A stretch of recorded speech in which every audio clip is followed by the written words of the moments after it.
recall, we have a set of M, which is a set of operators, and the only thing we insist is the completeness relationship and the sum of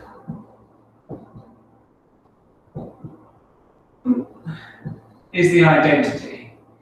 And this was to ensure that the sum of probabilities was 1, and what nature tells us is that a state psi goes to m psi by the square root of here m with probability Pm, which was bra m diagram m and then the ket. Okay, so that's what nature's given us to play with, and from this we deduced last week that in fact that if we have a mixed state, so if we start with a mixed state, given by density operator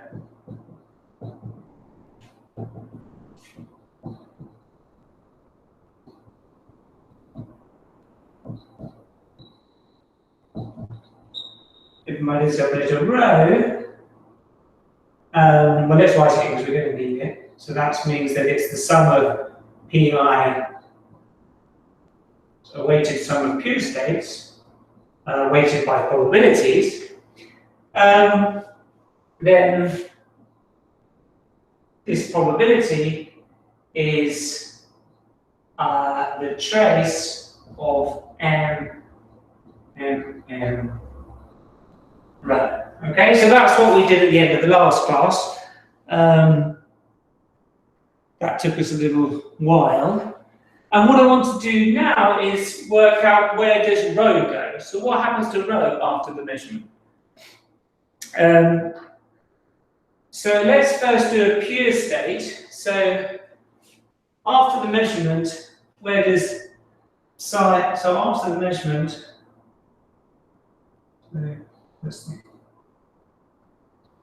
this we can work out directly from this. Sorry, I'm just about to sneeze.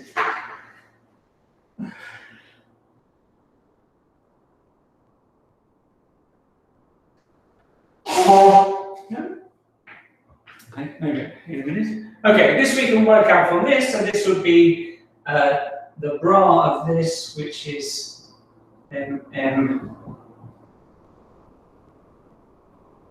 Oh, sorry, that's not done there. Bra should be a ket. So it's the ket bra. So this will be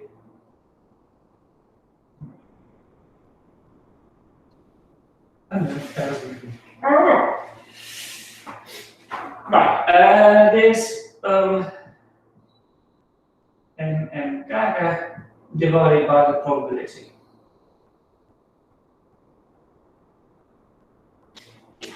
Okay, so if this was rho, then this would just be m rho m dagger here. And indeed, this is so. Let's say if rho is this, then goes to this, which is m rho m. And our first aim for today will be to show that this actually works for mixed states as well. Okay. So we have probability of P, we have the probability of I. So let's just recall we have the probability of I. So is that probability we are in state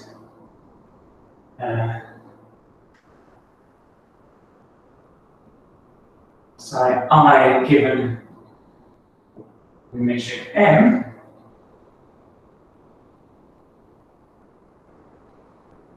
and the probability of Mi, the probability we measure M, given we are in state psi I. Okay, so there are actually conditional probabilities, and combining everything we have to show that this arrowed this is the same even for mixed states.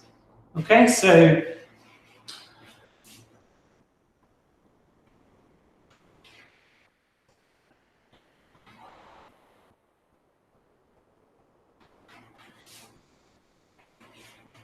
now what should, if we measured M, what should rho M be? So rho M, if we measure M, well that should be the sum of probability of I not M. So if we measure, I should say, if we measure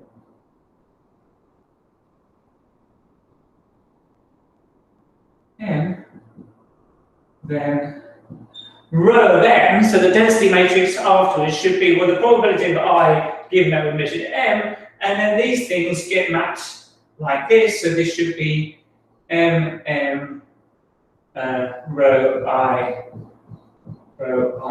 M, dagger, divided by,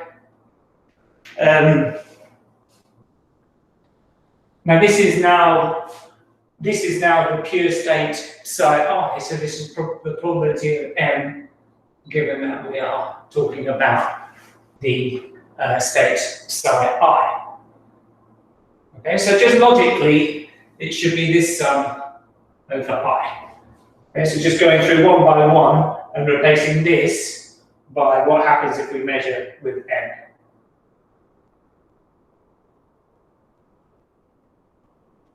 Now we can do a little bit of conditional probability here. Note that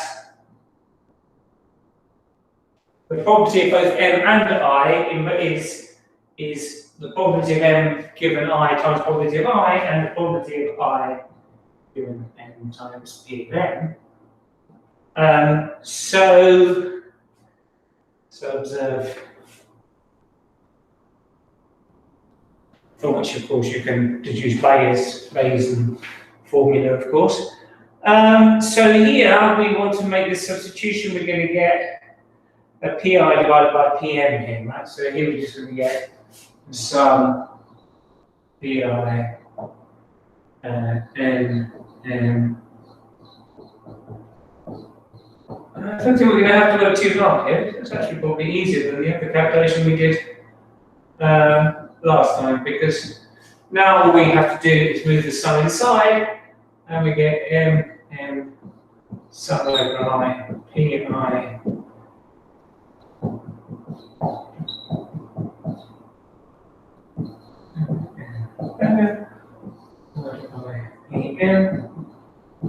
and this is now m rho.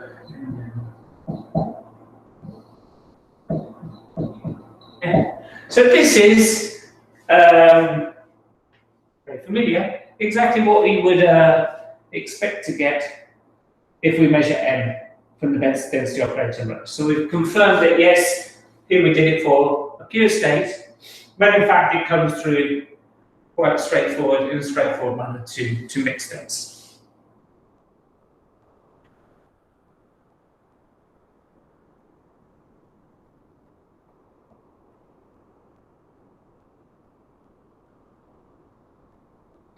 Now, suppose we've set up a measurement. Suppose we set up a measurement, but we don't know, we haven't yet learned what the result of the measurement is. So we start off with rho, and we've set up our measurement, and we know if we get measurement n, then we will get this. So what would be, we have a way here of describing how the system will be after the measurement. So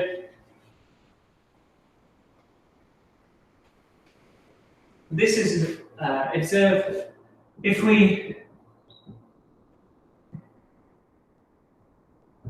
the measurement.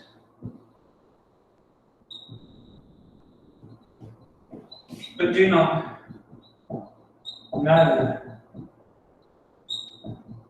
the result. Then, well, how should we then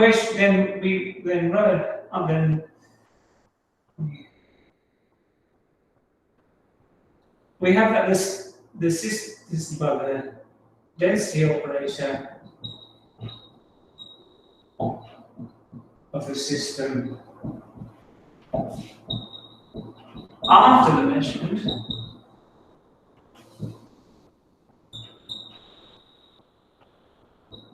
is, well, we don't know what it is, so it's going to be rho m if we measure m, and we measure m with a probability Pm. So we should be summing over m of Pm rho m. And here we get a lovely formula because this Pm comes up, and it's simply the sum over m of m rho and data. Isn't that nice? So that's just a way of saying, okay, I set the measurement. I don't know what the result's going to be yet, because I haven't done it. But the density operator afterwards, before I learn the result, is I can work with because it's going to be this. And now you see a very natural reason why density operators were brought in. Because if you start with a pure state here, so you know your state of system, you're about to do a measurement. You can describe the system, you just put your pure state in here, and suddenly you get a density operator. Of course, by pure state, I mean the density operator, which is the ket bra of a state. Yeah? So don't confuse, pure state doesn't really mean state, it means the density operator of a state.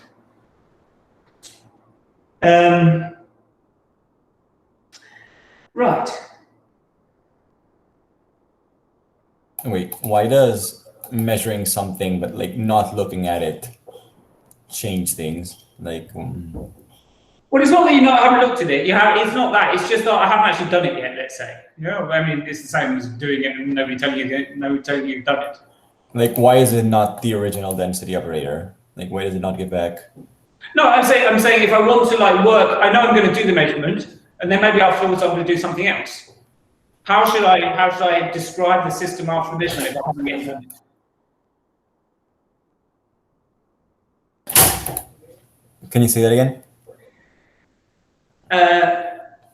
So maybe I've set up a measurement. I haven't done it yet, or but I want to work. Maybe I'm going to do something afterwards. So I want to have some way of describing the system after the measurement because I'm going to be working with that. How should I describe that system? Okay. It's described by this density operator.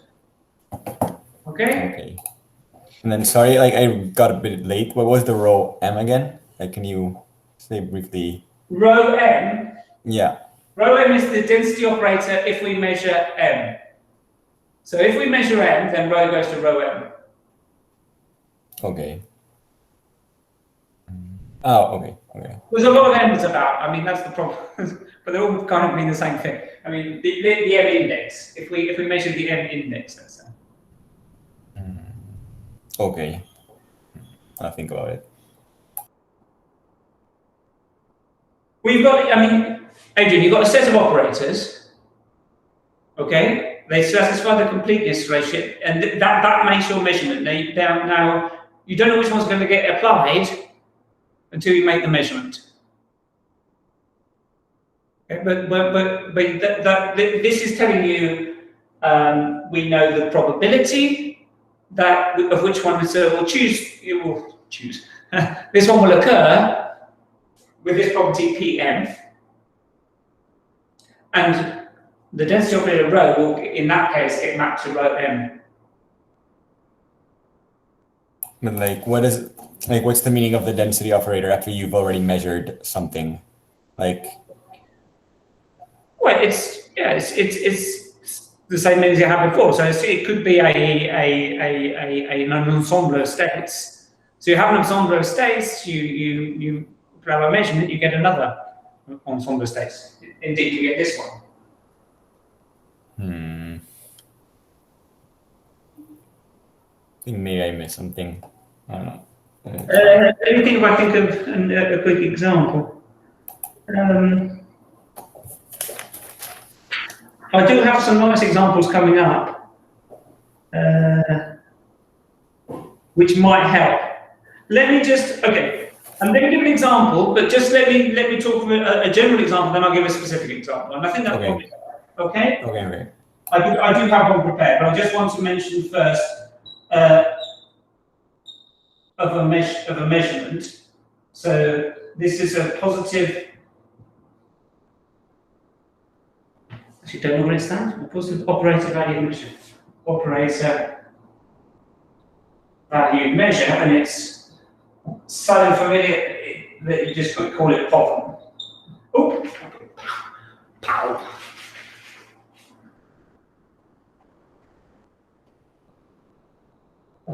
And in this case, what we have is a set of positive. So suppose, if set En of positive operators. Let's write positive.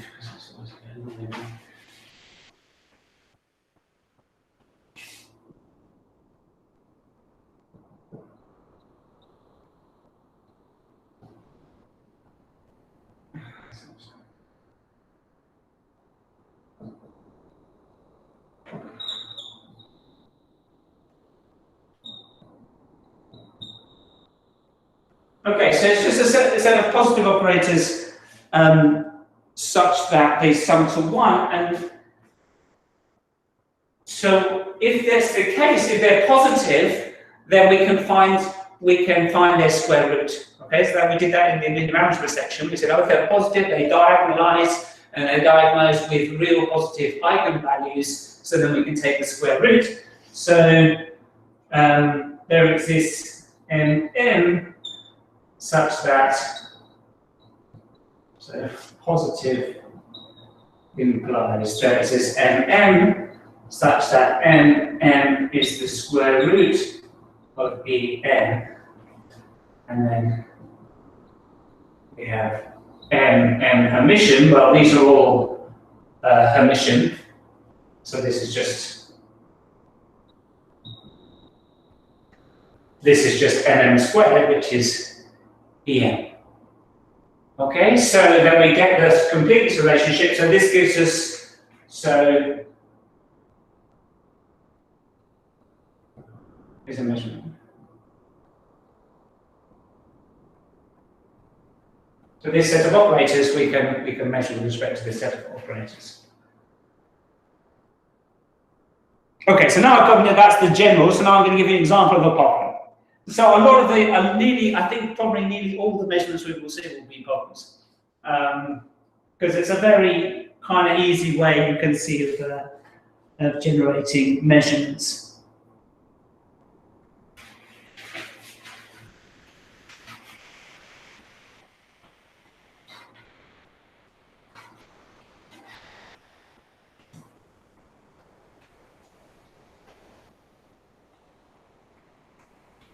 So if we had, let's say, so you could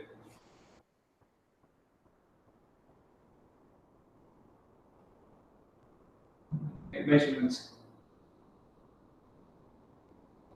Problems.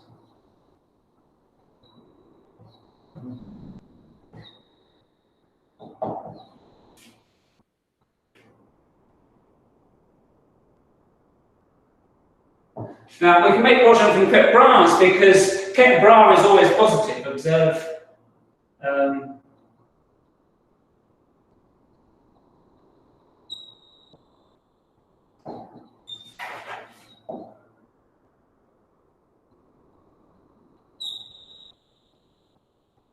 Since if we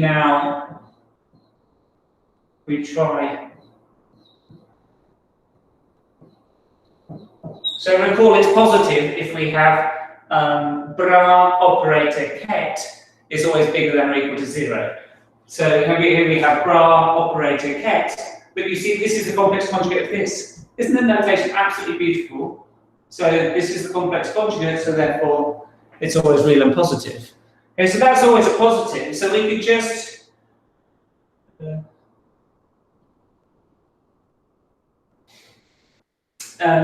say like E1 up to E R minus 1 are ket bras. We only have to check, well, let's say suppose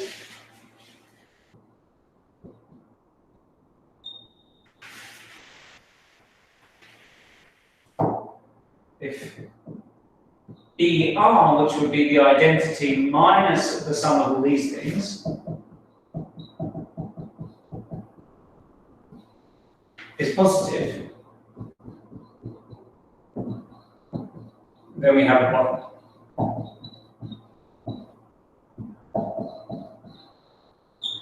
Okay, so that's quite an easy way of making a problem. And now having talked about alone, now I really will give you a concrete example of a problem.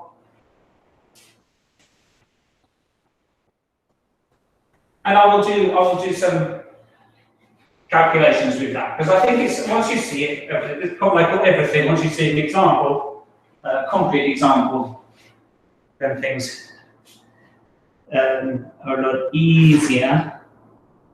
I'm going to give you the more difficult one first. I was going to do the easy one, but the easy one is a bit too easy in the sense that we won't really see what's going on so much. And then I'll do the other one because it's also going to be important later. So here's the first example. Now remember, there's no restriction on this R. There's no restriction on the number of operators we have. So here I'm going to have one on just a 1 qubit system, so that the Hilbert space only has dimension 2. I'm going to define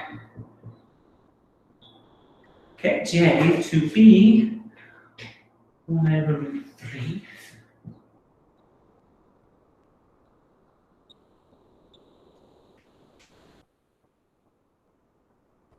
Root 2 or 2?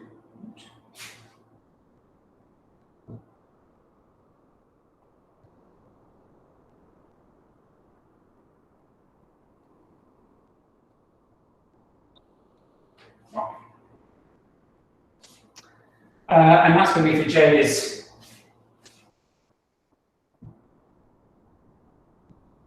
J is 0, 1, or 2, because obviously when I get back to J is 3, this is just 1, which is the same as J is 0. So here I just have complex third root of unity.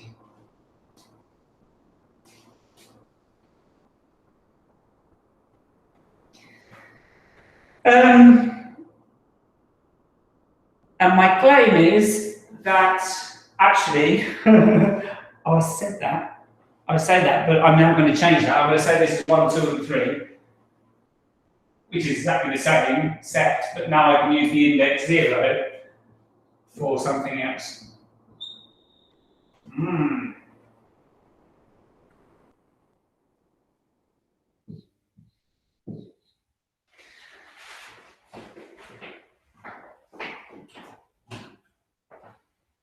Okay, now this, my claim is that, firstly, I want to check that this thing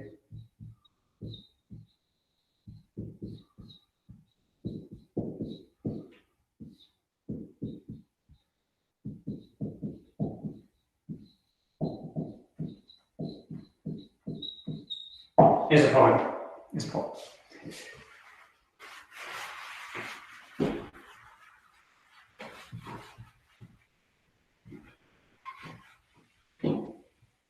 So I've just got to check that they sum to 0.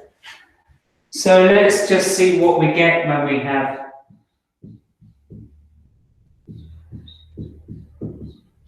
for J. Well, for these J, I'll wipe it afterwards. 1 over 3, 0, plus 2, 1. And that's the bra.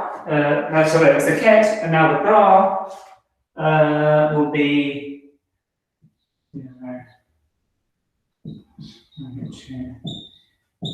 It's the complex conjugate. And that's for J is 1, 2, 3. Okay.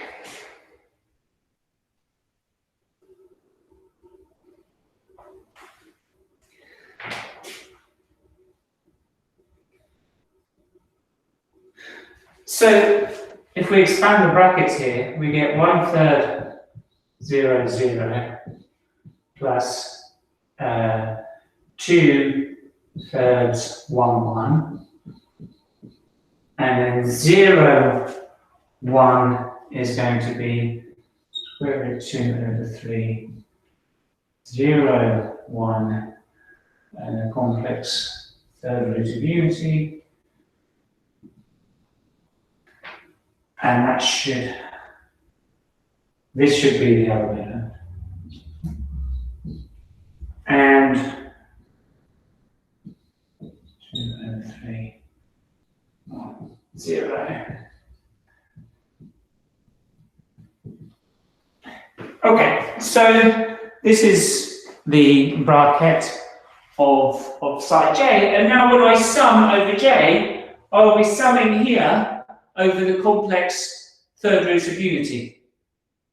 And we know, of course, so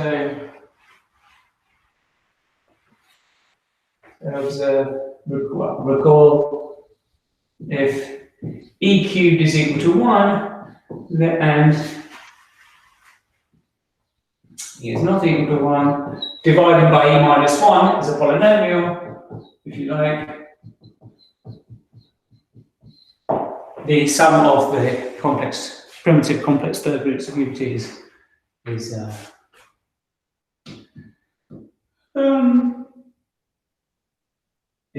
So when I sum this over J from 1 to 3 of this, I get 0, 0 plus 2, 1, 1.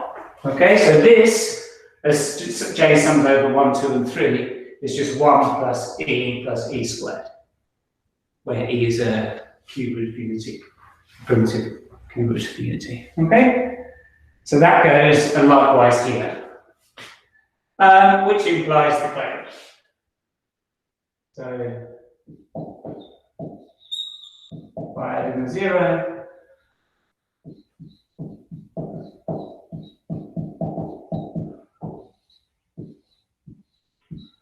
I get twice the identity.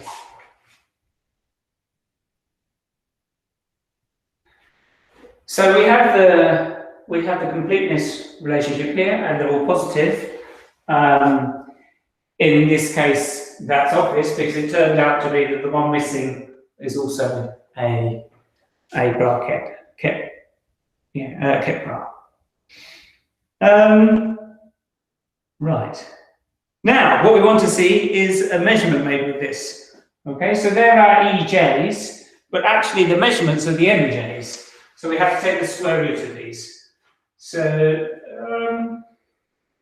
I'm going to need this definition still. So let's just write here. So MJ.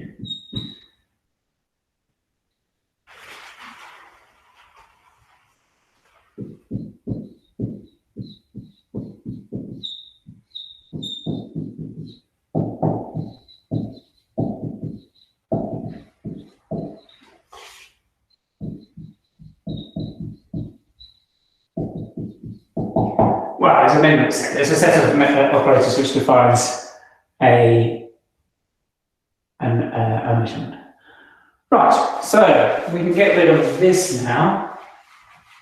We'll leave those up because we need them for the measurements.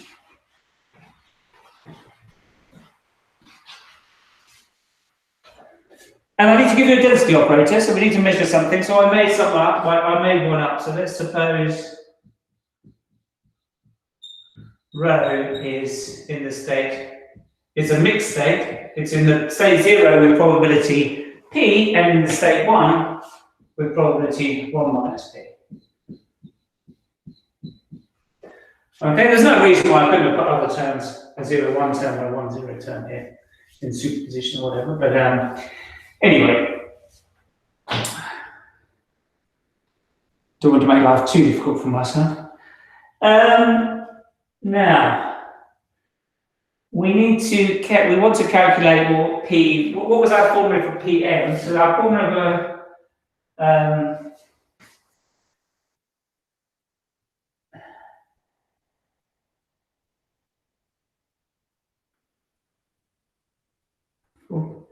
we had it, I've done it, yeah, okay, I see what I've done. So this was the trace of right. Okay, so that's what we deduced last time. So that's what we need to calculate. So the probability of J,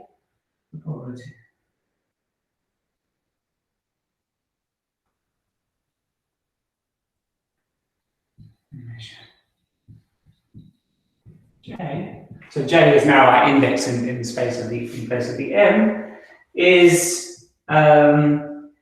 going to be Pj is the trace of N I.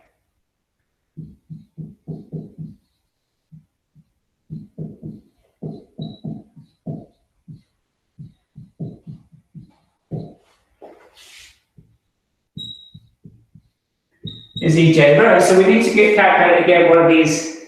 I know I've rubbed off what EJ was. So EJ is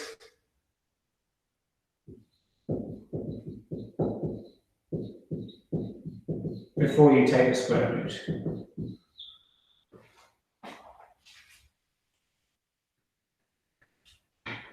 Right. So here we have to do a little calculation. So we need to do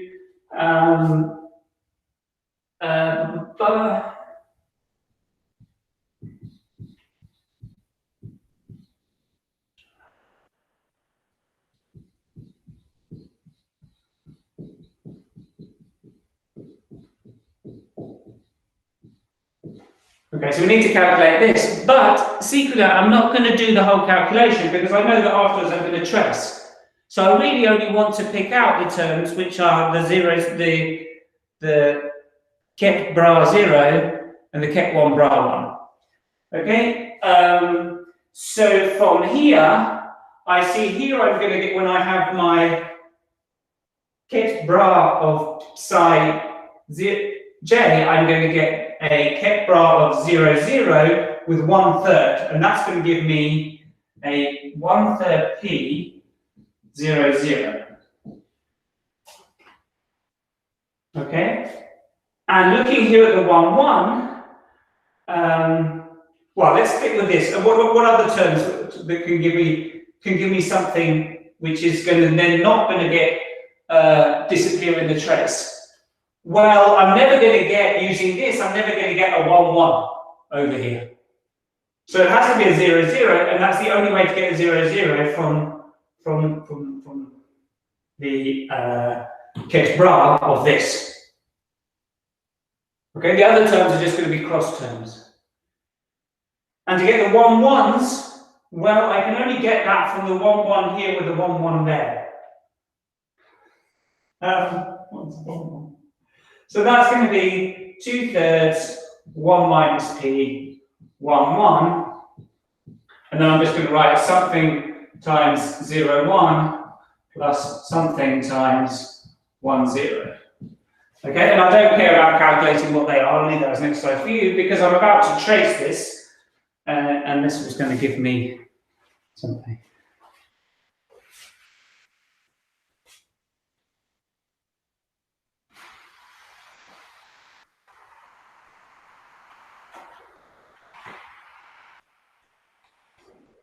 This implies that the trace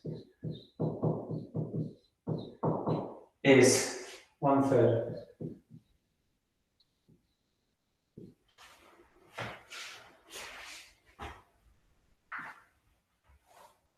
Here I have a half somewhere. If I missed a half somewhere. Yeah, like it's 1/2 of ij. Ah, yeah, it's 1/2. ij. Okay. There's a 1/2 here. Okay. So 1/2, 1/3 plus 2/3, 1 minus p.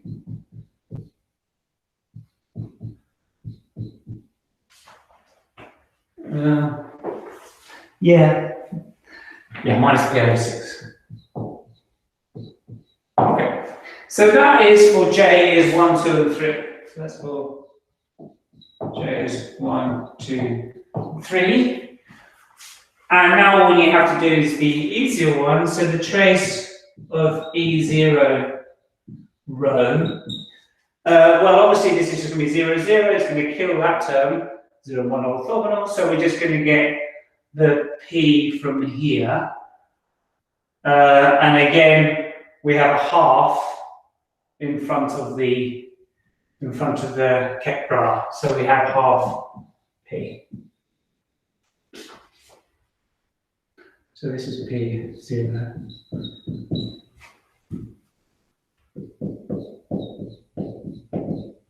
And thankfully, the probabilities indeed sum to 1. Okay, so that's our probabilities. And what happens to this state? Okay, so this is in this mixed state, and we apply the measurement. Where does this go? According to our calculations, if we measure J, then rho goes to MJ.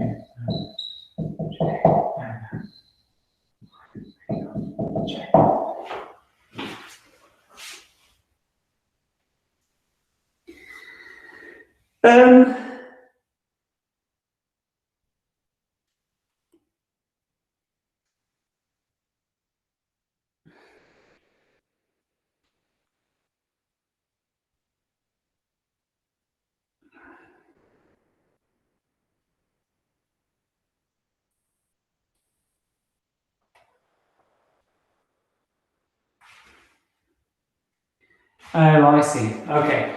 So let's just do this calculation. In fact, because they're all kept brass, we can do it very easily. Yeah? So the fact that the MJs are all kept brass, we don't actually need to know what this is. Just have to remember that. So since MJ was it 1 over root 2, right? This, we have a rho goes to 1 over root 2.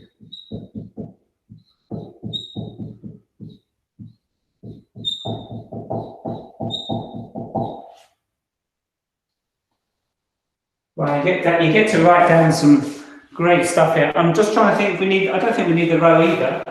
I think this is general if you have get rows over PJ, because, and here comes the clever bit. In this case, this, and now we just need to observe.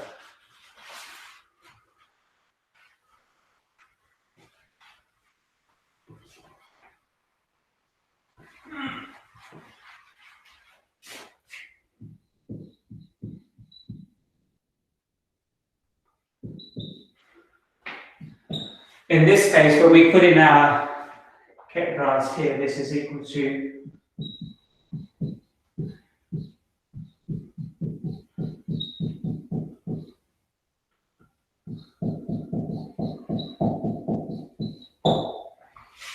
this is just 1.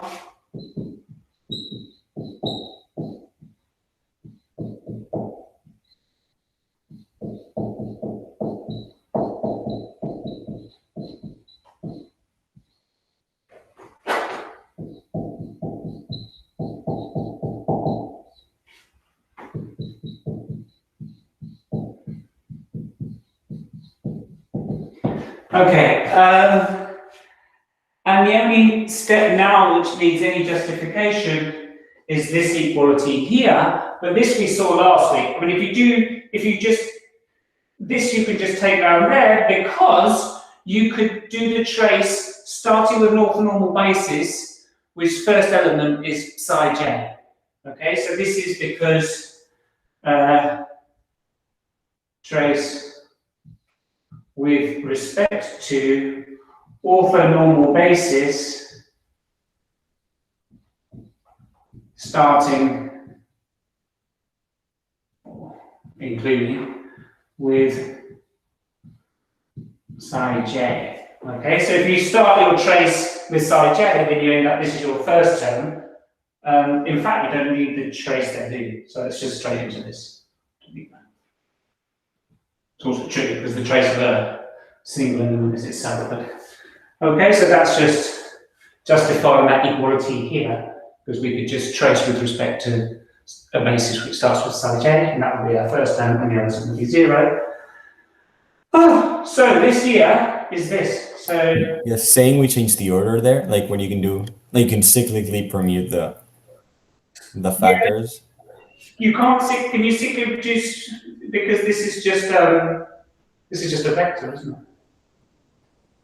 Yeah, like I wonder if you could make some sort of argument that, because we proved it with matrices that you can sort of the matrices have to be the same size, you mean? Yeah, we only did it with matrices of the same size, but I was wondering if you could also do it with vectors. Like when you have a matrix that's like a rank 1 matrix. Yeah. It should be true as well. Possibly.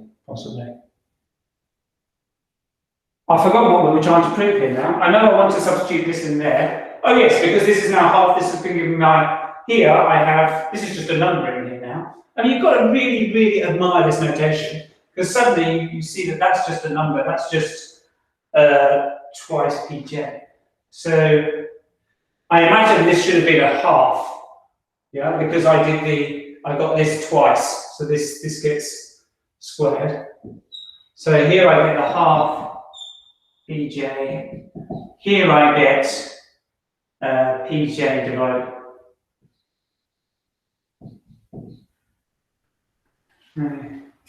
twice pj times. So conclusion, this looks terrible, it's like it's let me rewrite that. So this is 2pj divided by 2pj times. And so it just simply goes, if the measurement is j, then you simply get the Keck-Brown of psi j. And that's, I mean, that was just general. I didn't, if the problem is simply Keck-Brown's, then this is always true. I didn't use anything about the fact of our special form of the density operator or anything. Okay? Is it a little bit clearer now, Adrian, where Sort of like, yeah, I was confused between like I thought like what the subindex m is supposed to represent, or like what I thought like I was confused between like measuring for a specific outcome versus like measuring like specific amount, like specific qubits or specific values. yeah, no, it's so yeah, it's the probability is referred to when you do the measurement, which operator gets selected, in a sense. It's like here, like you wouldn't be able to do this physically, right? That you can't measure for a specific quantum state. Like that's not, you can only like check if you got a 0 or you got a 1. Like I don't. Well, that's a very good question. If this is actually possible in the lab to actually do this, I mean, I would say, yeah, I mean, your measurements in the labs will be cruder. Here we've got 4 measurements on a single qubit system. I have no idea if that's actually physically possible. It's only theoretically, or whether it's just theoretically possible. Like, can you, like, I thought you could only like test for 0, 0 or 0, 1. Like you can only test for like Keck-Brown of pure, of like. No, you can do more sophisticated measurements than simply measuring in the computational basis. Oh, really? Oh, I don't know that. Yeah.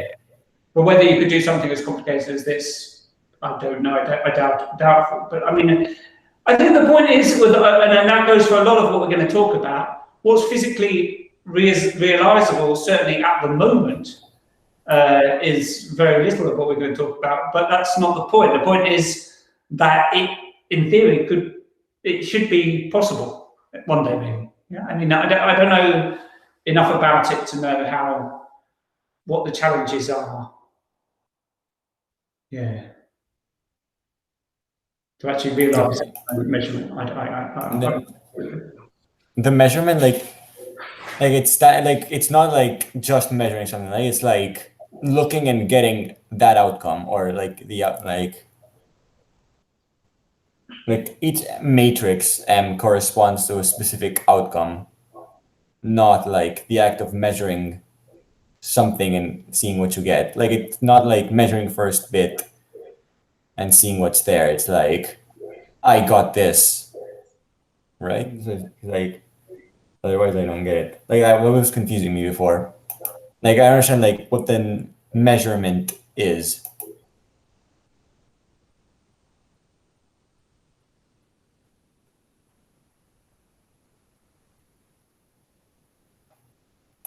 Yeah.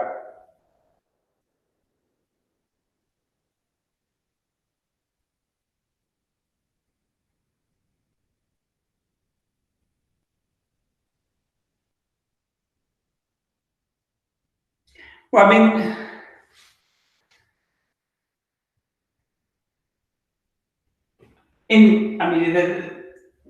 how we've defined it here is that a measurement is a set of operators, and we're going to get the outcome of the measurement be we've applied one of those operators. Okay, so really it was just an operator on the density of the, like we just defined operators on the density. Like and we've called that a measurement. Like it's not supposed to be like a real measurement, or like we just call it that. Yeah, okay, because you want a real measurement to be, I take my I have my quantum particle, I somehow look at it and ask it, where is it? Yeah, did you go through that? Did you go through that step? Yeah. Yeah, that's what I thought they would correspond to, but that's not really what it is, right? Like what the MJs are. No, it's more general, isn't it? Yeah. And it's not like just looking, it's like looking and getting a specific outcome. Like the M0 would correspond to I've looked and gotten a 0. Not like I've looked at the first bit, or I've looked. Okay, let me try and give you a physical example. Imagine you've got a beam splitter, right? So that's like a half, and the light comes in, and it either goes up that way or that way. That's two linear operators. The linear operator sends it that way or sends it that way.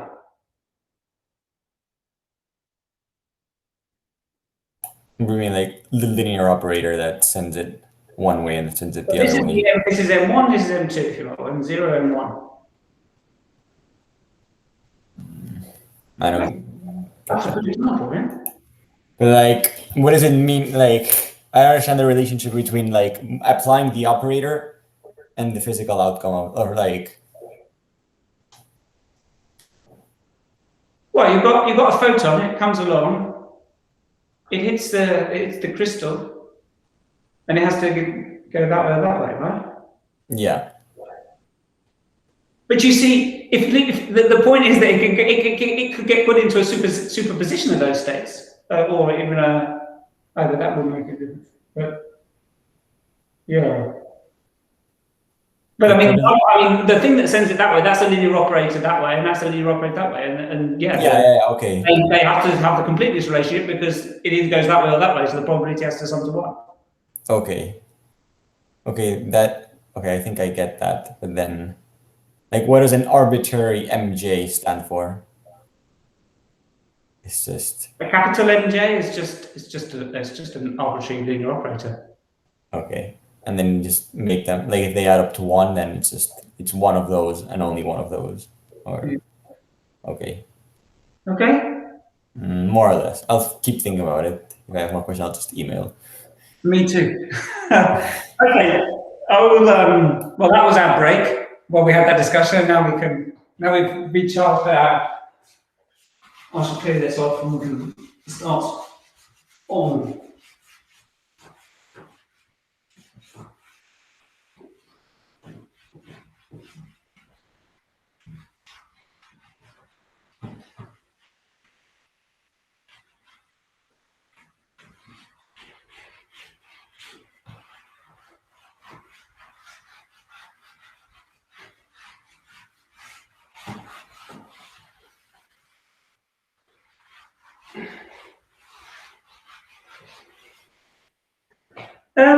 Yeah, so now I've got a. Now you can ask me. While I'm writing this, I'm trying to think about a physical, actual example of this, because I know you're going to ask me. And I'm going to write this because it will be kind of important, distinguishing.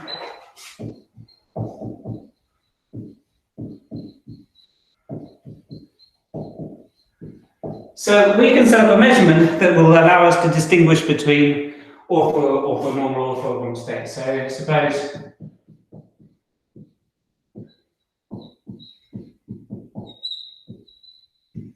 I'm just going to say this I goes from 1 to R8 and want to specify how many. We'll see why in a minute. Is an orthogonal set, or orthonormal because they're all assumed to be unit vectors anyway. So there's an orthonormal set. Now,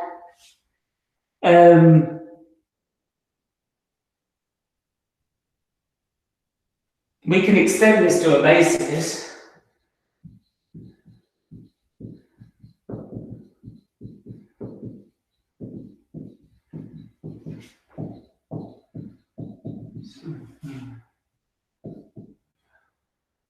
Well, our space is always C2 tensor n. Let's just call this the same thing. So let's just. So now it goes up to 2 to the n. Now we already saw. So with respect to the basis.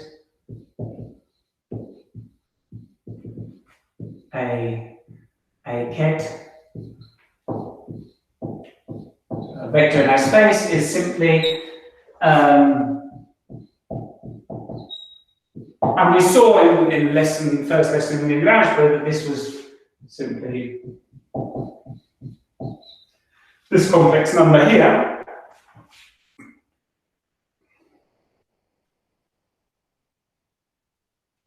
So if we define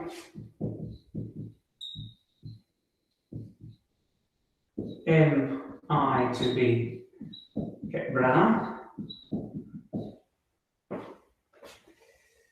then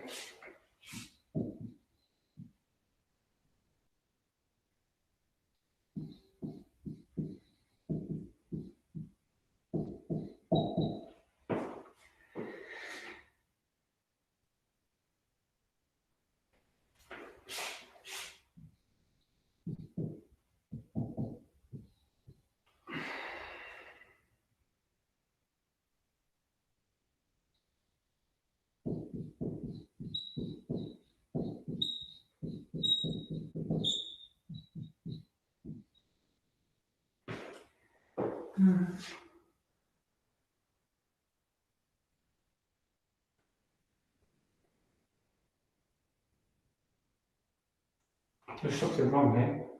I missed this up. So that's not. That's, I don't want to say that. It's just this.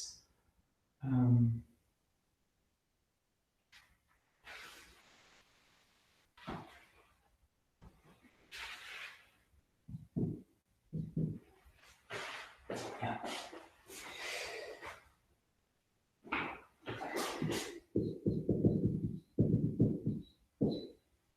Now, if we want to try and satisfy complete this relationship, we will subtract all of these from the identity. And as I mentioned before, since these bras are automatically positive, I'm going to hope to get a problem with this thing. And the only thing I have to check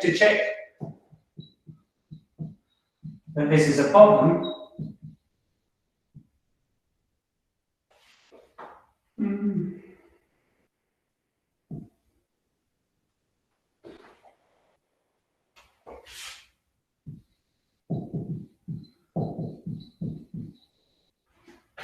we need this thing to be positive, so this thing should always be bigger than or equal to 0. Check. So we have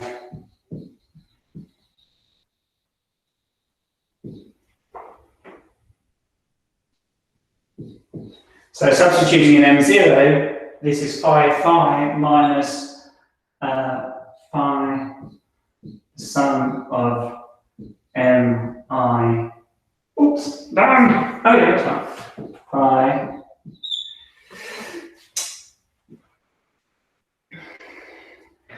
And here we get the sum. So this is, if you check it out, I'm just going to do this quick. This is the sum of 1 to the 2 to the n of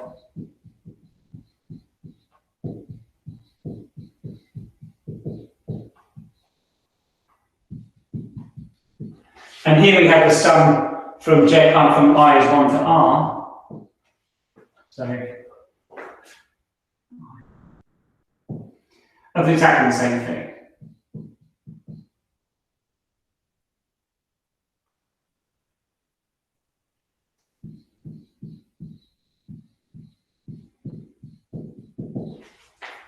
Okay, so this is definitely bigger than or equal to 0.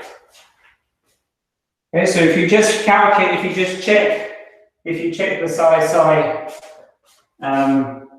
bracketing this thing here, then you get these terms. And here, substituting in the fact that we just calculated this, you get exactly the same terms. But here, of course, we only go from 1 to R, and here we go all the way up to the completed the basis. But so we have some terms taken away from this sum by this sum, but the remaining ones are all positive real numbers. So we have that M0 is also positive.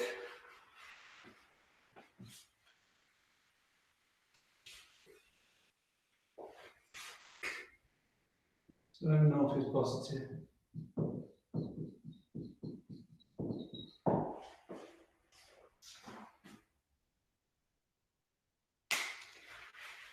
Now, if we have a state prepared, if we prepare our system in the state psi I, then we measure I with probability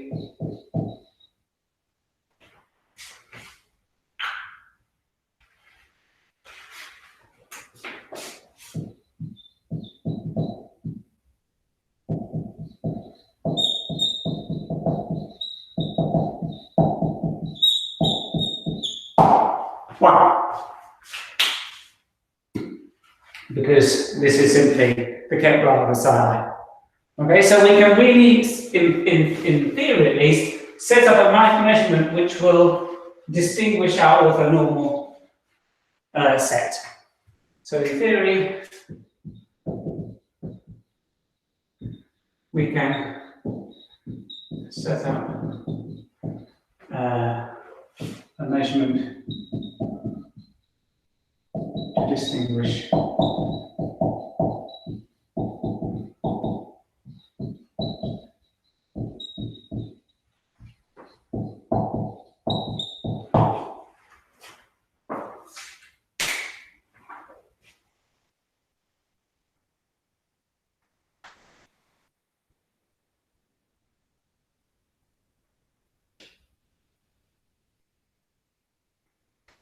Okay, Adrian, I'm desperately trying to think of an example for you. I mean, think back to the first examples we did with the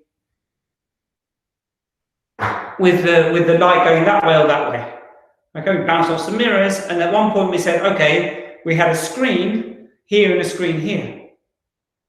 That's a completeness. I mean, it's either gone that way or that way, right? So this operator, this is one operator, this is another operator, and it's distinguishing, in fact, orthonormal states. It either went that way or that way. That was the 0, that was the 1. Bounced around, measure.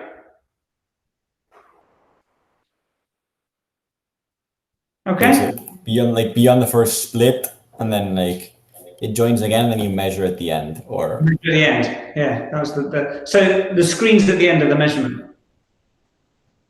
oh, okay. Okay. Yeah, forcing it to decide which way, is it here or here? Okay, and then the superposition is whether it went one way or the other, like The superposition will give you the probabilities then of the measurement. of the insum. Okay, the insum. Okay. Yeah, slowly. I mean, it takes a while, but yeah, it kind of makes sense. I mean, none of it makes any sense, but it's not meant to make sense. So I mean, like the measure in that example, like the measurement wouldn't be able to tell you anything, right? Like regardless of which way it split, it always ended up in the same spot. Is that not how it went? Like like both beams went to the same screen. Like the same, like of the two things at the end, like all of them went this way, right? They all the photons, regardless of how they were split, went to the same. well, that's only because we implied another beam splitter at the end, wasn't it? So we did the other. Ah, okay. I was thinking of that one. Okay. I think the idea is to think that they went both ways in a superposition and then got put back into. Yeah. Okay. Yeah, I think that's the way you have to think about it. Yeah. Okay. Right. So now we come to yet more measurements, and there's one more bit I have to talk about. So we've just basically seen at the moment general depth measurements, a problem, and now a couple of particular cases of problems, and now yet another particular case of a problem. And this one was going to get its own section because this really is the important one. And most of our measurements are going to be these ones. In fact, these ones. Yeah? So things actually getting more and more specific and, in a sense, simpler.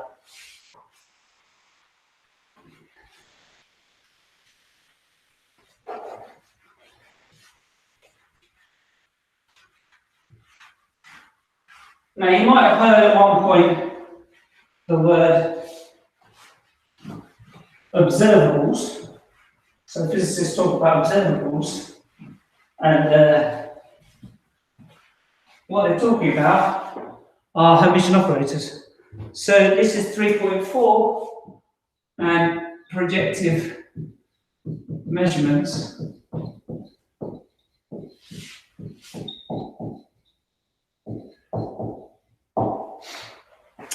So a projective measurement is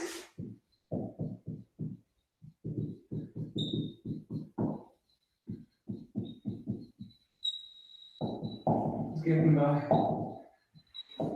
a Hermitian operator.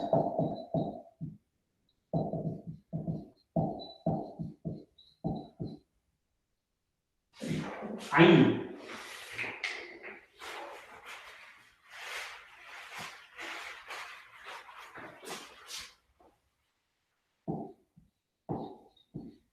Operational mistakes there, sorry.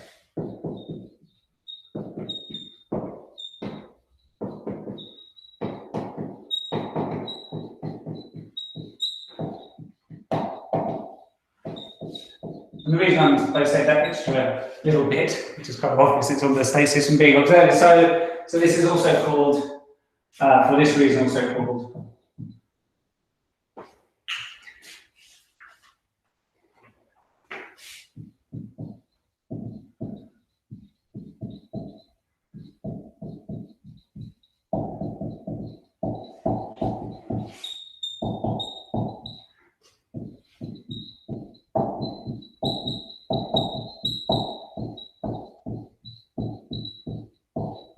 observables. And the reason they're called observables is because just given a Hermitian operator, we can make a measurement. Okay, and it's the following one. We did it the following way. Since A is Hermitian by the spectral decomposition,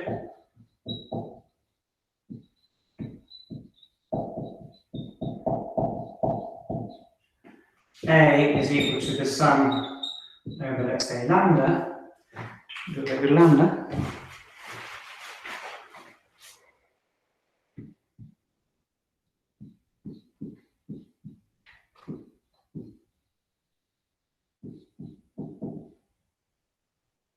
Well, let's use their notations.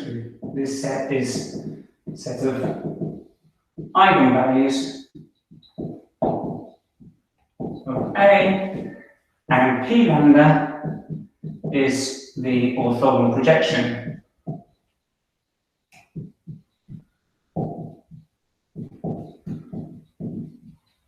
onto the eigenspace with eigenvalue lambda.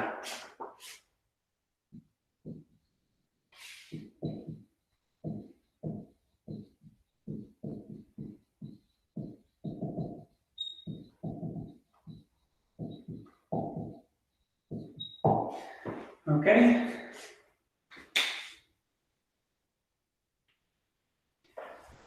I mean, strictly by the spectral decomposition, this would be the sum lambda ket bra of an eigenvector plus the ket bra of an eigenvector plus the ket bra. But if they've got the same, if you've got the same eigenvalue, then you can just group them together in this operator P lambda, and that will just be the orthogonal projection onto that eigenspace. Okay, so maybe we should mention that. Let me just say.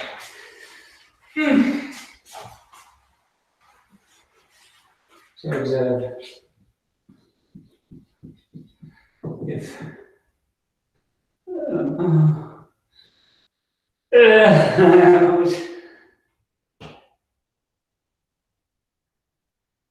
well, let's just give it an index. So let's just say phi I are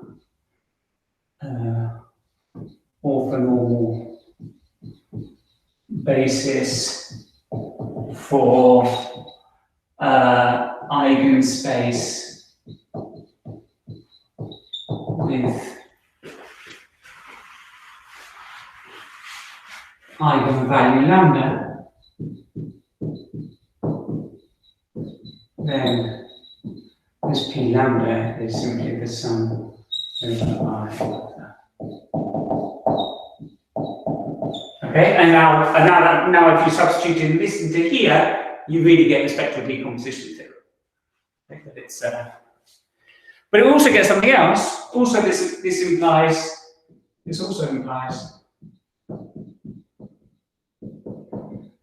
that if we sum up all the P lambdas over lambda, then we get the identity matrix, because this is the orthonormal basis. We sum up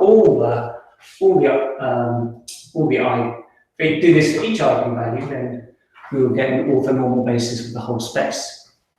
Orthonormal basis of eigenvectors. Right, that's good because we needed to prove that.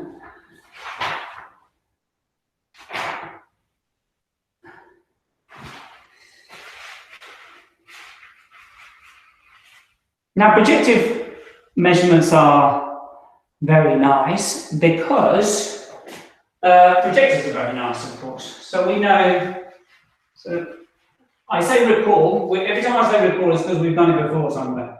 So recall, P lambda squared is equal to P lambda, P lambda lambda. Okay, so it's P lambda Hermitian and idempotent.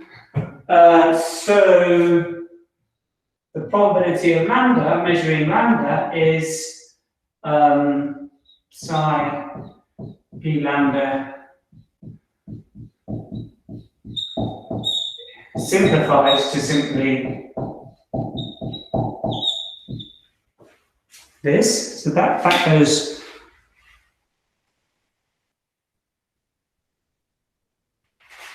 and given that lambda is measured Oh, sorry, this implies that I've got the, so I've got the important thing. It's a problem.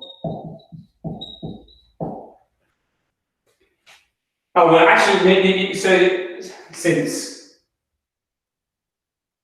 of course. Oh, no, that's right. That's a problem. Yeah. So we have a measurement.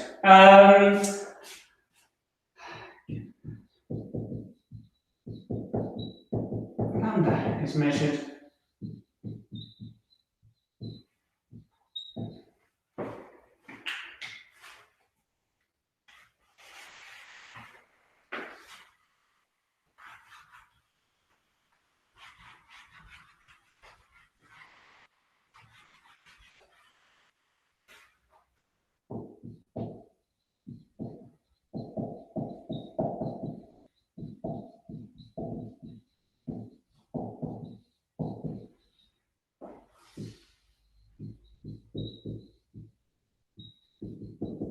So how was the site? So it goes. So this would just be the same, right? So this was just you take your measurement operator, you map it to psi, and you divide by the probability.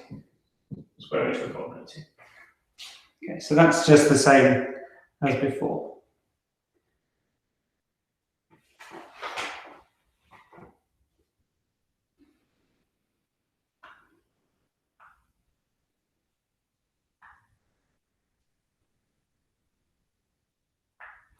Now,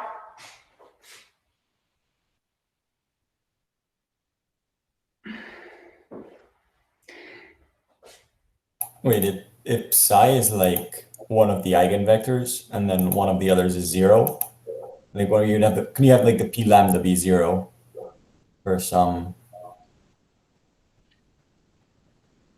like there are like other vector psi that you can have p lambda be 0? You can. Like there would be vectors for which p lambda is 0, like states, or like if lambda belongs to a certain eigenspace, and then for all the others, the probability of measuring it would be 0. Yeah. Okay. So no, it can't. Yeah, it can't disappear. No. Given that, I should say, yeah, it's after measurement is this if before it is in state.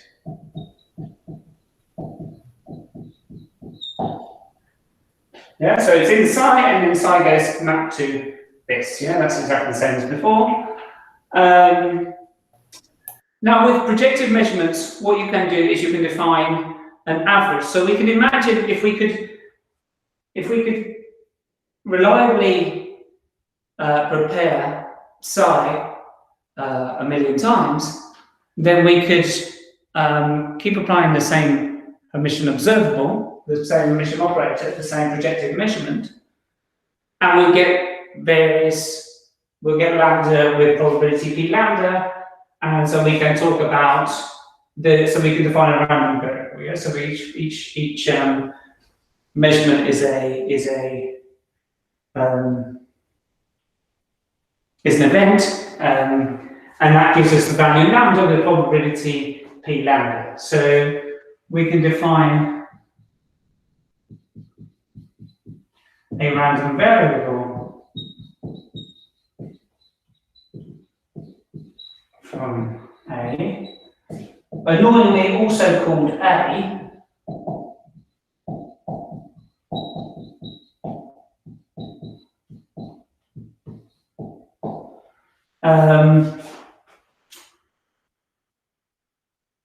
which takes the value lambda with probability b lambda. So at this point, we should probably recall that the eigenvalues of a Hermitian operator are real positive, real non-negative. Sorry, real negative. No, it can be negative. Sorry, real numbers. Yeah. So this is This is an okay definition of a random variable. The result of the experiment gives you a real number, and the expected value, expectation, is parameter, which I guess we can call E of A, is the sum over lambda of lambda p lambda.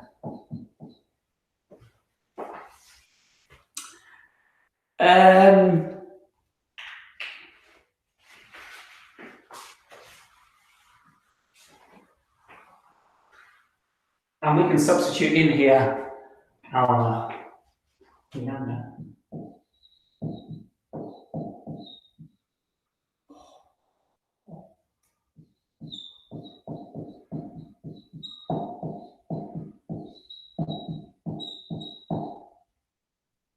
I won't take my sun inside.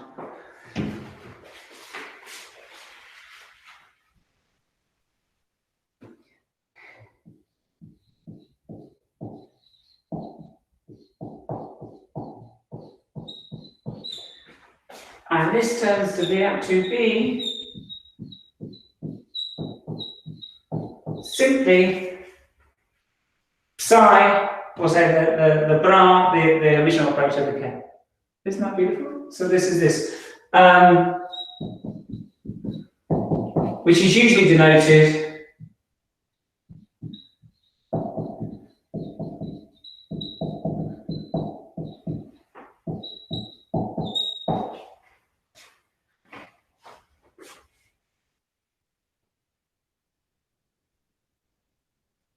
And that psi is just implicit, or is like Yeah. all of this depends on psi, not just on A? Yeah, because you're understanding that your system, you understand what the state your system is in. Oh, okay. So like, first is the system, and then you consider A's.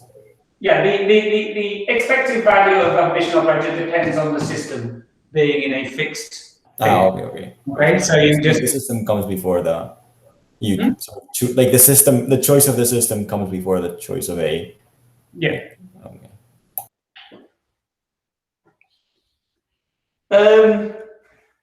Now that's for so that's for a pure state psi. So now I just want to verify that this is what this would be for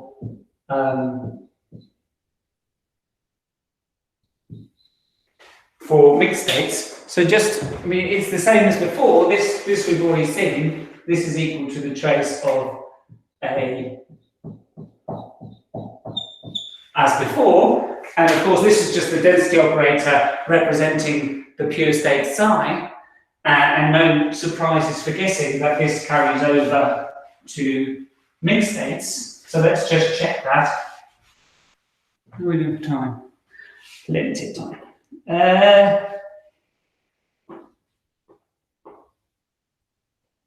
So for mixed states,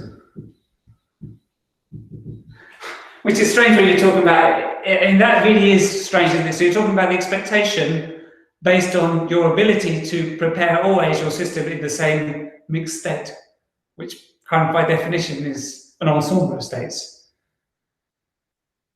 So for mixed state, this is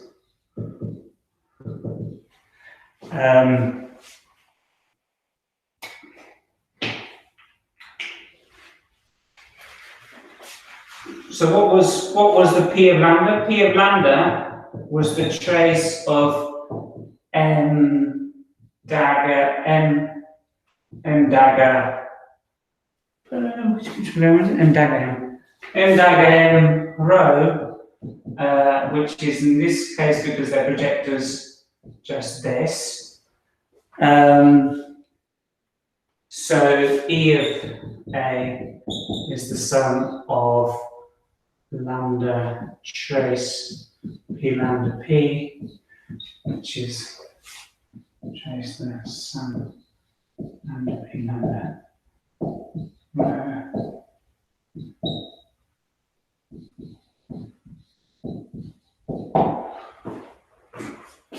So we get exactly the same formula for the expected value.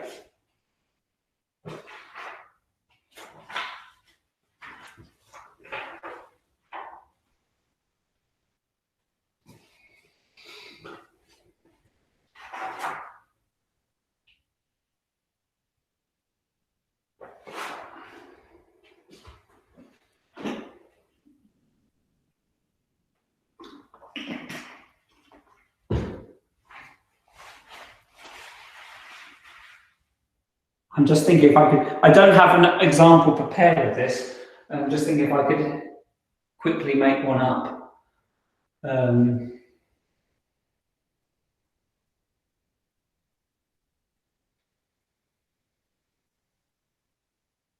I will prepare one because actually, I'm trying to think when we will do some calculations with these and make some calculations when we do the uncertainty principle. Trying to think if I'm.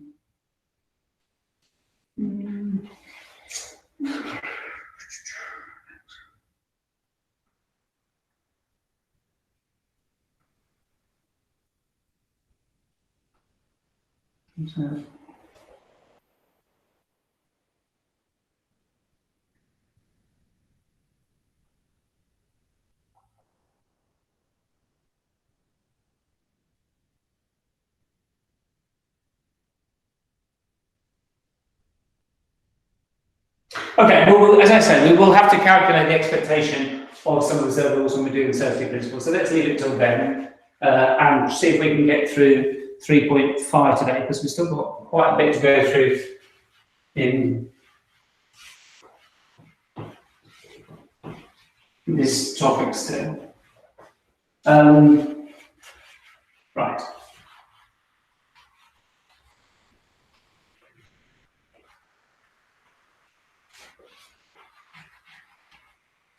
So we finally got to our last postulate, which is postulate 4. So this is going to be 3.5 composite systems.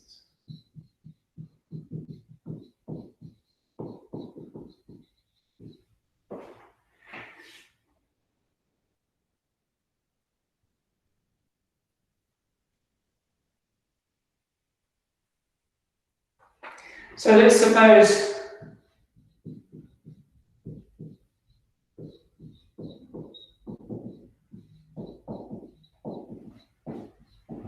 of system A and I is a state of system B, then I should be state of the composite system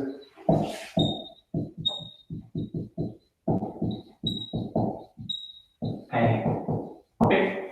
Okay, so in literal terms, I've got 3 qubits here, maybe we've got 5 qubits here, and what's the state of the 8 qubits together? It's this, this. And what is that? Well, the algebraic description of this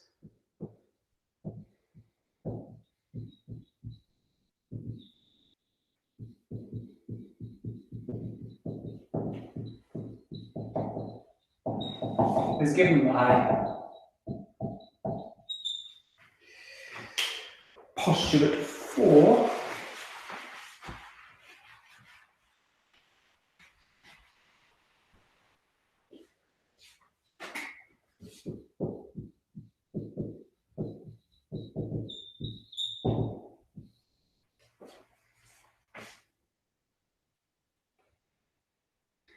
The state-based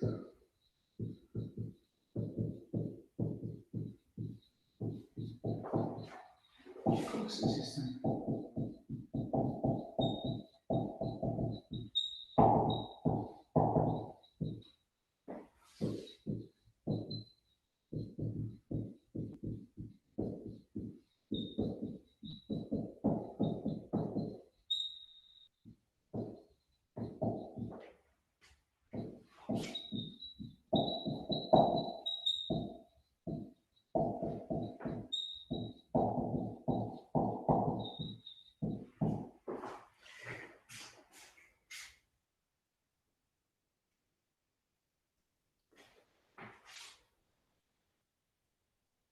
So if we have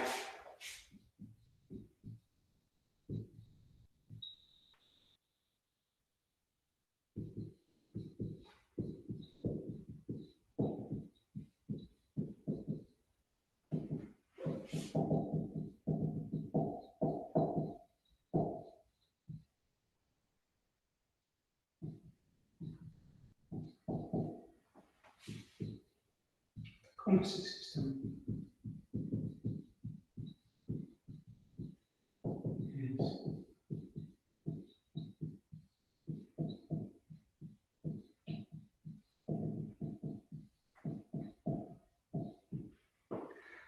Well, this is all well and good. So this is how they arrived at tensor and the idea there must be like some kind of tensor space system. But by looking, well, if I just put them together, then what description should I give this? And straight away they run into like difficulties because I think Einstein and others pointed out that worrying things happen if you allow your system to be if you allow yourself to put this together and decide to make a tensor, because then not only do you have to worry about superposition of your qubit, which maybe is not such a big a worry as the following, composite states. If we put together one qubit systems can be entangled. So for example,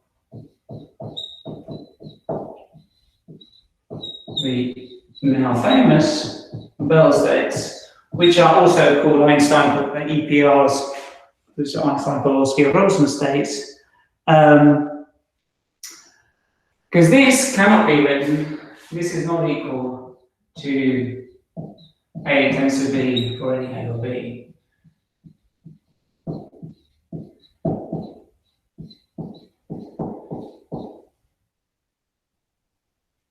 Okay, so I'll leave you to check that one. You can see that it doesn't factorize.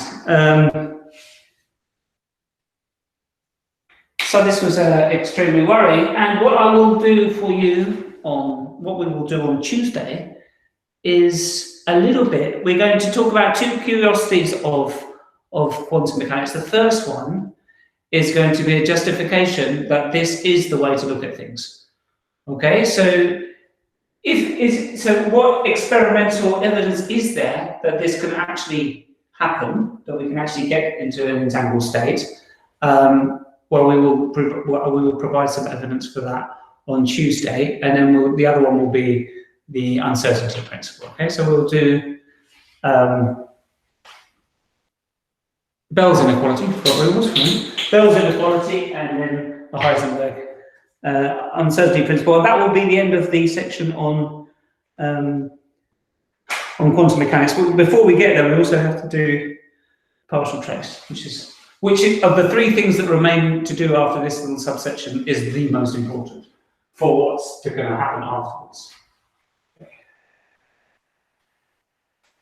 So anyway, this is kind of going over what we've already decided. We've already been working with entangled states and happily assuming such wonders are possible.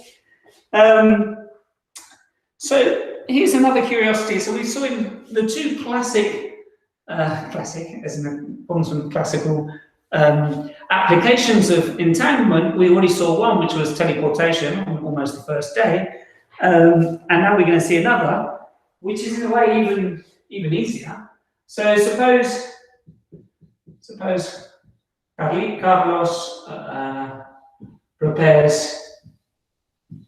the state psi and gives the first qubit to Alice and the second to Bob. And now what Alice is going to do is she's going to say, Bob, I'm going to pass you two classical bits of information with this one qubit. Okay, so Alice can pass 2 bits, well, 2 classical bits.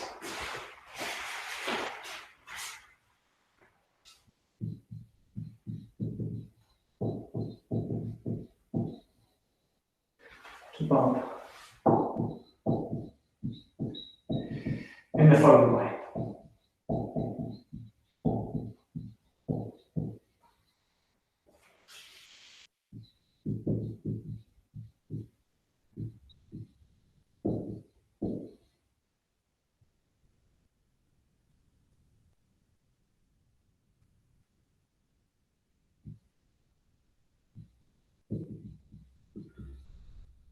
And it doesn't matter which way, which order you put these in, what at all.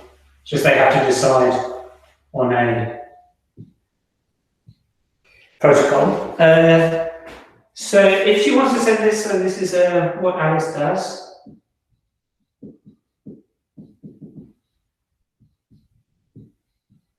Here's apply. So she wants to set in 0, 0, she does nothing. Z, X, I, Y. Okay, so our familiar Pauli's. And this results in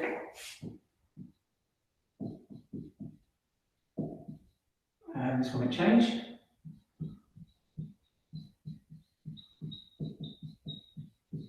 Oh, good, we get to actually apply some things for once. So applying Z. So to her qubit. So she just has the first qubit, right? So she applies this to her qubit, which is the first one. So Z to the first one, that's a 0 and a 1 here. So that's going to be 1 over root 2. That 0, 0 is going to do nothing. The 1, 1 will do nothing. This is a Z, and Z just changes the sign if there's a 1. Okay, so that changes that.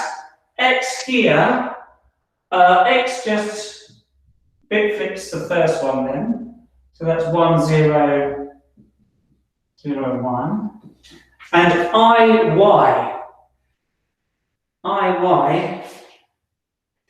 Oh, what's Y? Y is. So IY.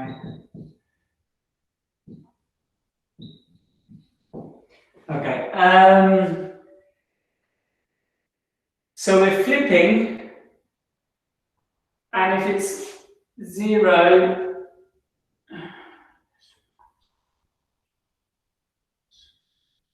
we change to minus, so it's going to be minus 1, 0 here. So it's 0, 1, minus 1, 0. And I've got minus 0, 1 here.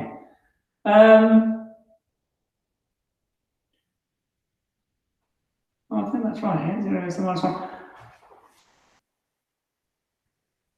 Have I got my, maybe I've got my minus I in the wrong place. Well, I don't think so. I often do. I probably did when I did it, but it doesn't matter either way, because what's important here are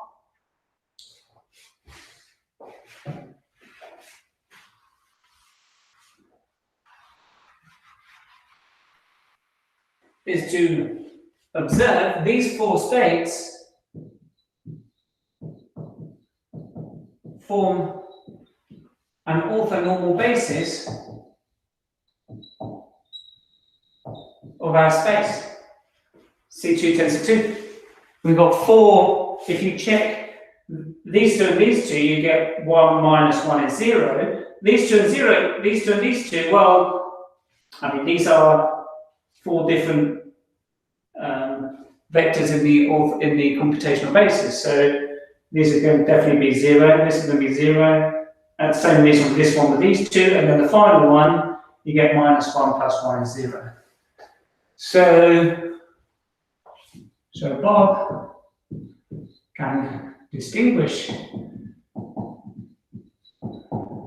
these states with an appropriate measurement.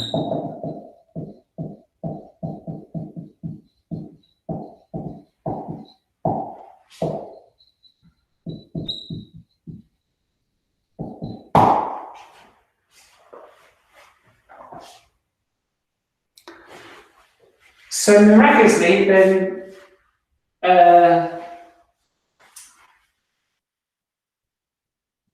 so Bob now has the two classical bits. Alice wanted to communicate. So recalling the example of distinguishing orthonormal states, is he then measures with probability 1. Okay, so he will definitely be able to set up his measurement and distinguish between the first, between the four.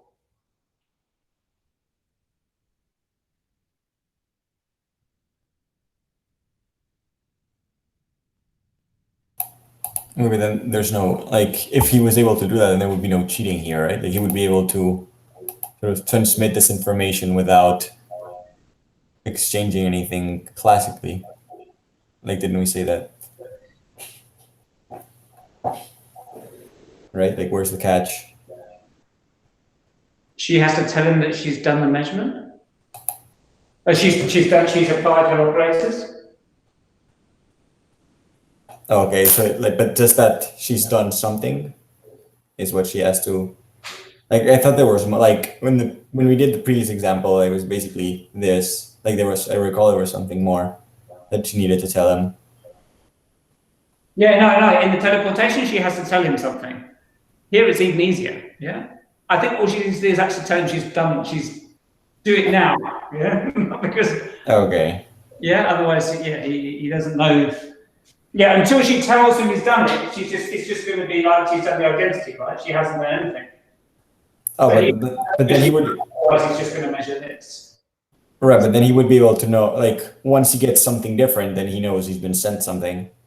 Like, it wouldn't it wouldn't be like 4 separate things, but he could receive 3. Like, he would receive like he can't distinguish between the identity and her having not sent anything, but between the other 3 cases, Bob would be able to tell. Yeah. So, like, where's the catch?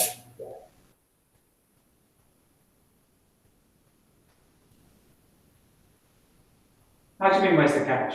Like, she would be able to communicate something to him, like one out of 3 options, instantaneously.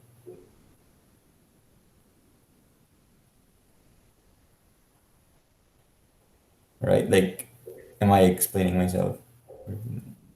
I think so. So you mean that she does her thing and it's instantly he has Information, yeah. I mean, he's received a message.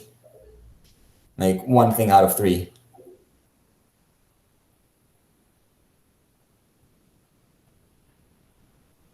Why do you keep saying 1 thing out of 3? I mean, it's 4 possibilities, right? No, but like you said that you can't distinguish between the identity of her having sent 0, 0 and her not having done anything yet.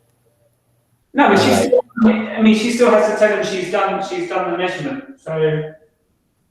But like, can he just keep measuring until he gets either the outcome corresponding to applying Z, X, or IY?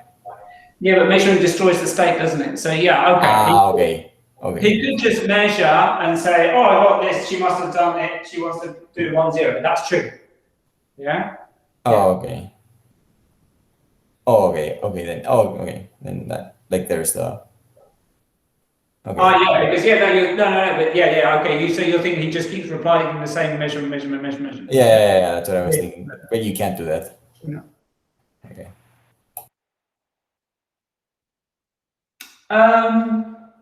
Well, it depends on the measurement, because later we will see measurements where you can, but not in this case. Not in the case of a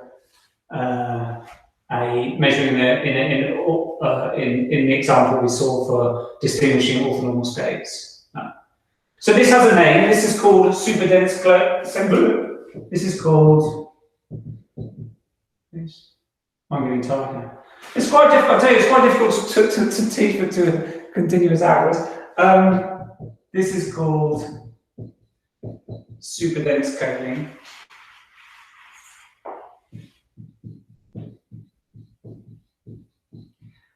which I hate as a name, because coding already means so many different things. Some people use coding for meaning programming. Some people use coding for squashing information down, which is in this case, and some people use coding for error correction, and we will get to that kind of coding. So it's a terrible name anyway. That's what it's called. So you can imagine that you can push this much, much further. Okay, so this is not just just 2 qubits of information, right? So it's also an interesting exercise to see how much further we will go. So I'm just seeing.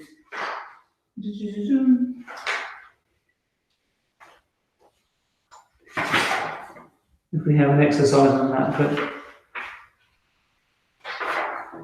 maybe not.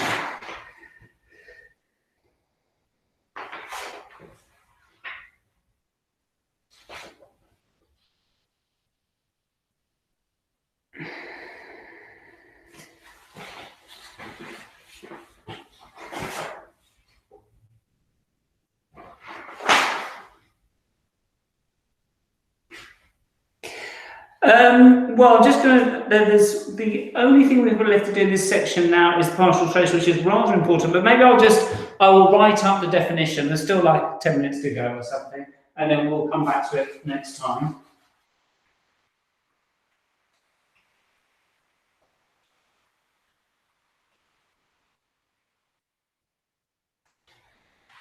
So yeah, so it's probably, I might try and think up a nice exercise for this. I was just going through my head, like thinking, so does it just carry on in the obvious way that if you want to pass 3 bits of classical information,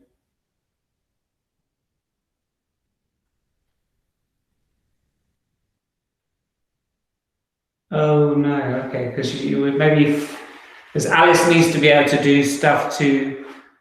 Do you see what I'm trying to think of? How would it be if Alice wants to?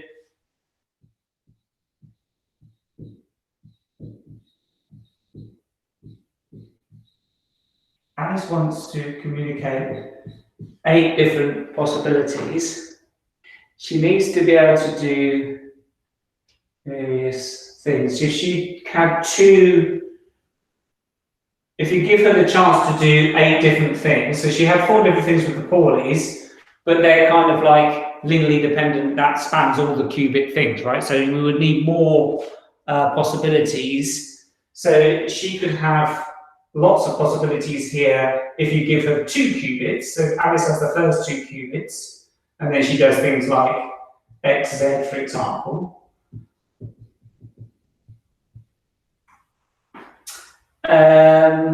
Yeah, that should be enough, right? Because then you'll get, if you prepare, then you have to work out what's the preparation state that you should be in that Bob can then distinguish, right? So he then needs to have a various amount of, yes. What does like XZ mean if you have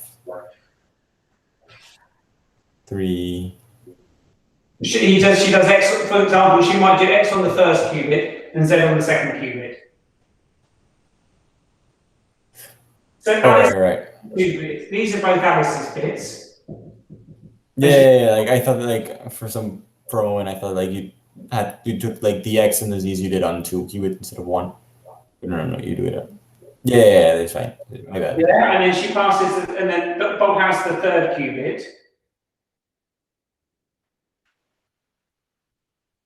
No.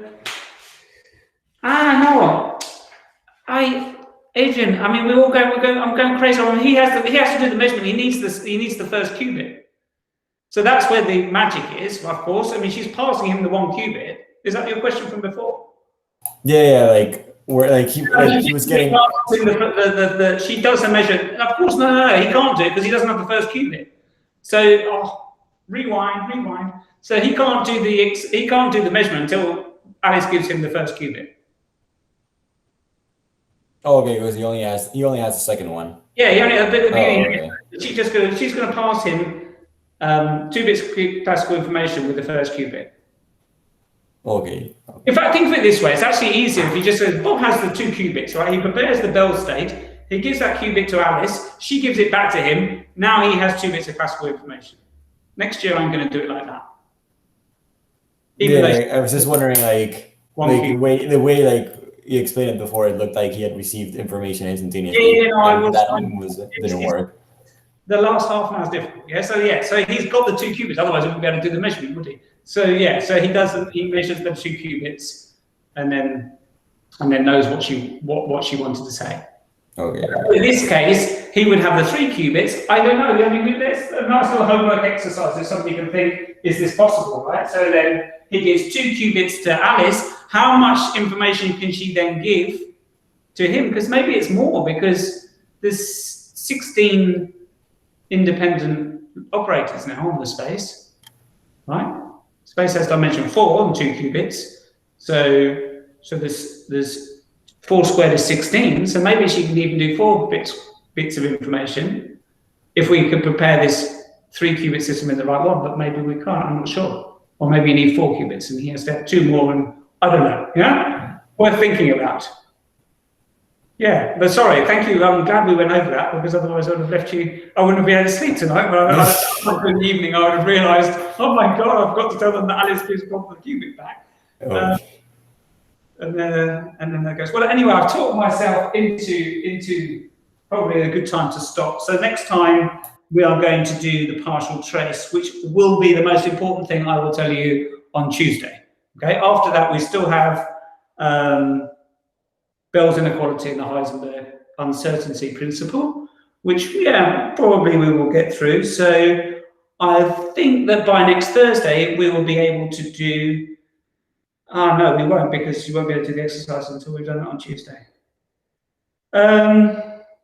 Do you want me to divide up the exercises anyway? I'm just going to stop the recording. I don't need to hear this.